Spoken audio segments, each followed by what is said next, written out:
There was a moment in eternity where God stepped directly into our dilemma, not from a distance, not as a spectator, but as a participant in the very suffering that entered through deception.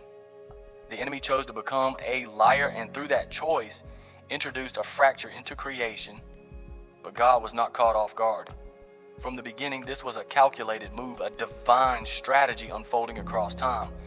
What looked like chaos was actually precision. What looked like loss was the setup for total victory. God allowed the enemy to become exactly who he chose to be, and even used that rebellion to fulfill his perfect will. The same deception that influenced men to crucify Christ became the very doorway to our freedom. This was never out of control. This was a checkmate move from the foundation of the world. For 6 hours, Christ hung on that cross, fully entering into the depth of human suffering, carrying not only pain, but the weight of separation, the consequence of sin, the full burden of what mankind had stepped into. And in that moment, something eternal was taking place. On the seventh, the work reached completion. The separation, the surrender, the final breath, it was finished. Not partially, not temporarily. Finished.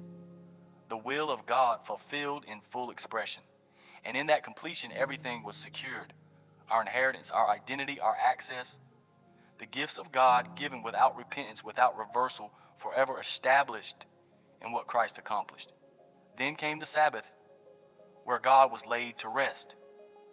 A holy pause, a divine stillness, but even in that stillness, something was happening beneath the surface.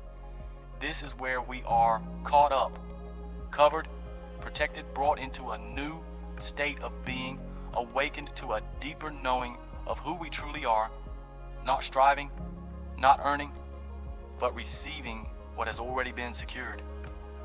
This is the emergence of the sons, the revelation of identity, the quiet transformation that precedes visible glory. The third day, the first day of the new week, not the beginning of something separate, but the manifestation of what had already been accomplished. Resurrection was not a new plan, it was the unveiling of an eternal reality. Life overcoming death, glory revealed without limit. And that same power, that same finished work continues, unshaken, unstoppable, forever flowing.